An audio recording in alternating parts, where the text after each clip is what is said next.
The champagne tower was still being assembled when my mother cornered me in the bathroom. "You're going to do this, Natalie," she hissed, gripping my wrist hard enough to leave marks. "Your sister deserves this. She's getting married. She needs stability." I pulled my arm away, examining the red fingerprints on my skin. "We're not doing this here, Mom. We're doing this now." Her eyes were wild, desperate. "You owe this family everything.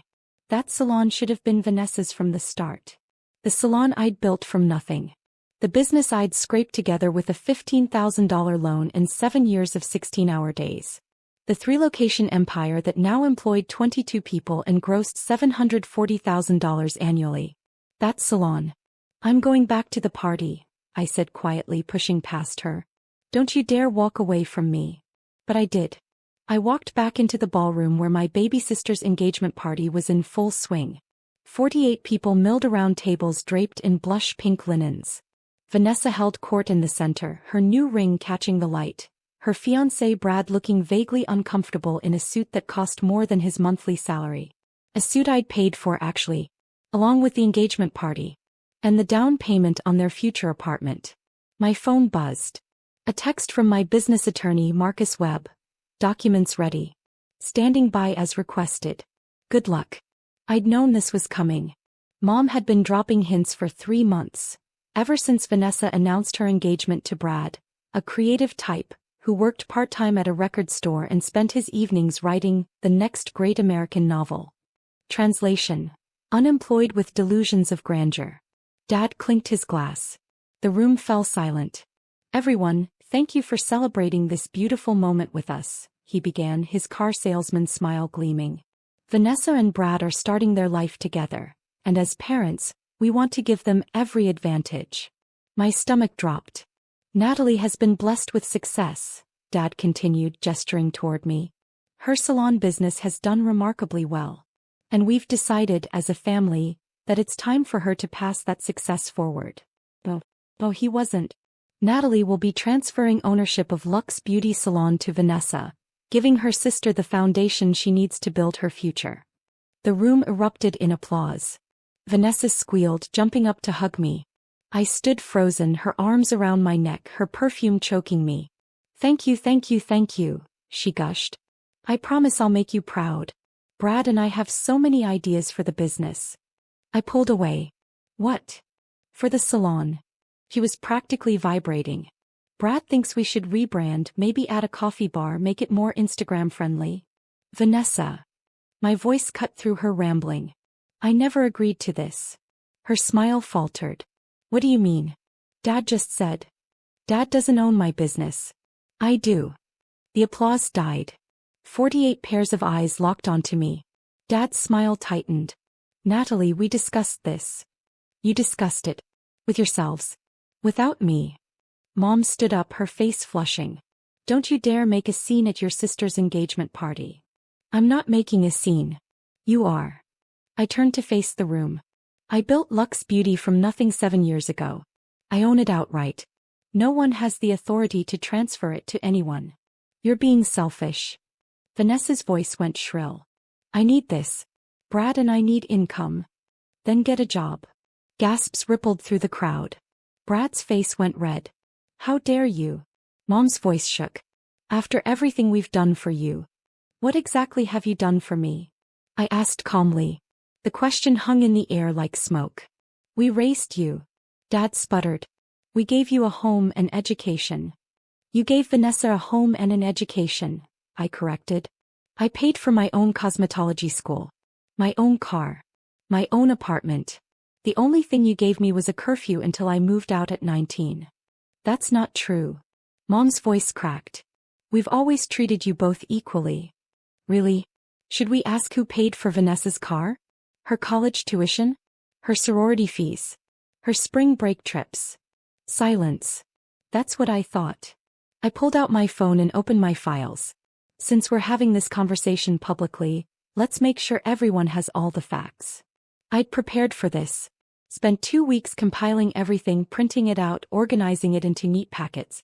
They were in my car, in a box marked, "Emergency use only." "I'll be right back," I said, walking toward the exit. "Natalie Marie, if you walk out that door," Mom started.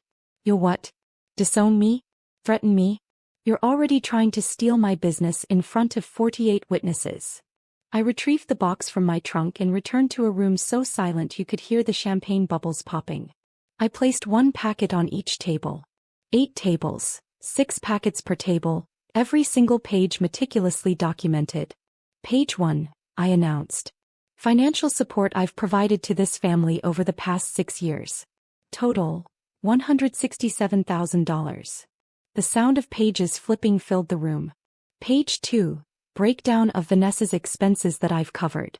Car payments, insurance, rent, credit card debt, shopping sprees, vacations. Total, $89,000. Vanessa had gone white. Nat, you said those were gifts. They were. Until you decided my entire business should be your wedding present.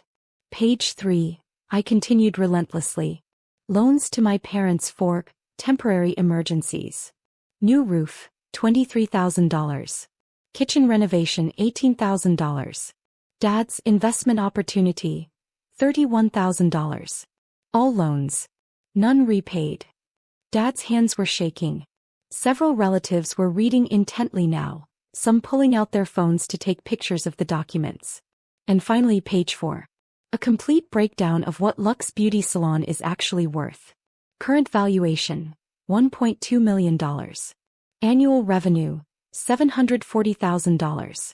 22 employees whose livelihoods depend on stable ownership. 3 locations with 5-year leases. I looked directly at Vanessa and Brad. You were going to add a coffee bar? Brad opened his mouth then closed it. Natalie, please. Mom's voice had changed, gone soft and pleading. We're family. Family helps each other. I've helped. For 6 years I've helped.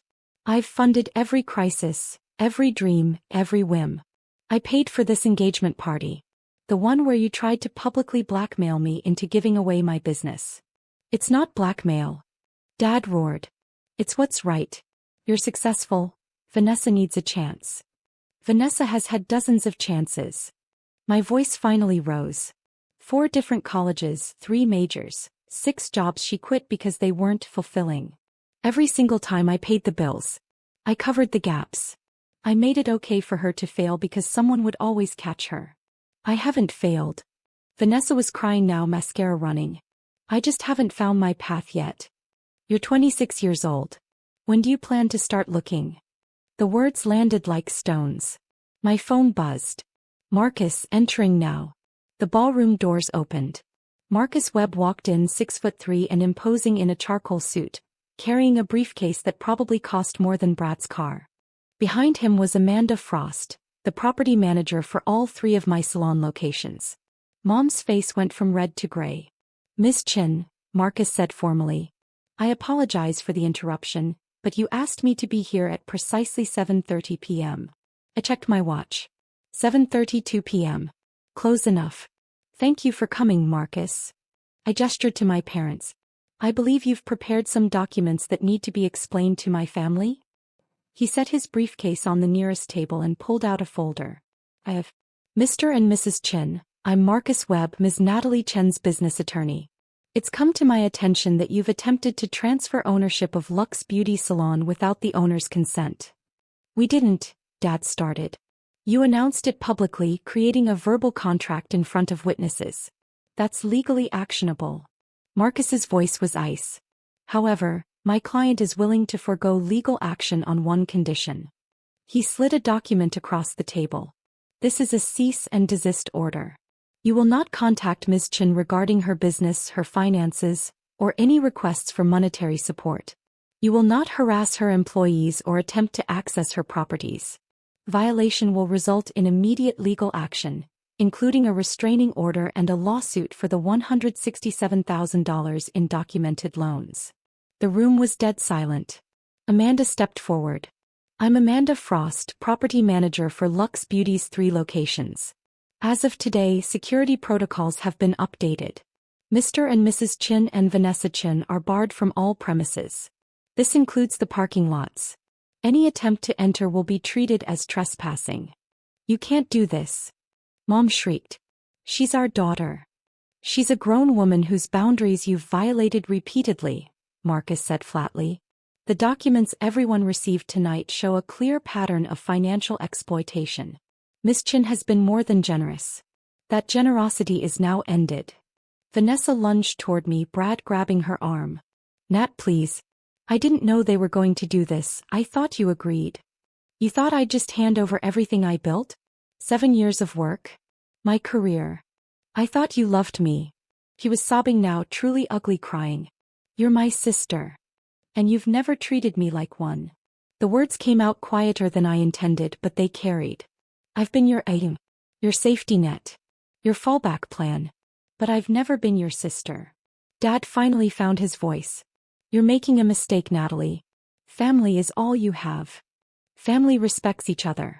Family doesn't try to steal from each other at engagement parties. I picked up my purse. Marcus, Amanda, thank you for coming. One more thing, Marcus said, pulling out another document. Miss Chin has also asked me to draw up a will, specifically excluding her parents and sister from any inheritance. I'm mentioning this now because any future claims that she was confused or coerced can be refuted by these 48 witnesses who saw her make this decision while clearly of sound mind. He looked around the room. Anyone willing to testify to her mental competence tonight, please see me for a brief statement. 7 people stood up immediately. 10 more followed. Mom collapsed into her chair, crying into her hands. Dad just stared at the documents on the table, all the numbers adding up to his daughter's 7 years of carrying them. Vanessa was being comforted by bridesmaids who kept shooting me confused looks, like they couldn't quite process what had just happened. I walked toward the exit. Marcus and Amanda flanked me like bodyguards. Miss Chin, someone called out. I turned.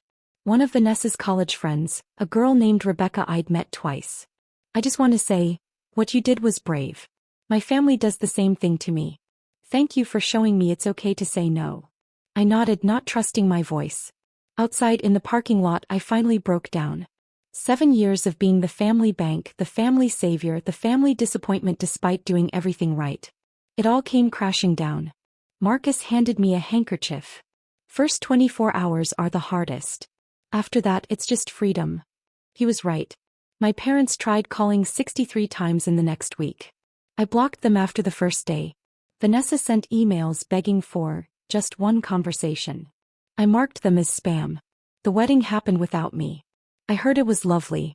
I was too busy opening my 4th salon location to care.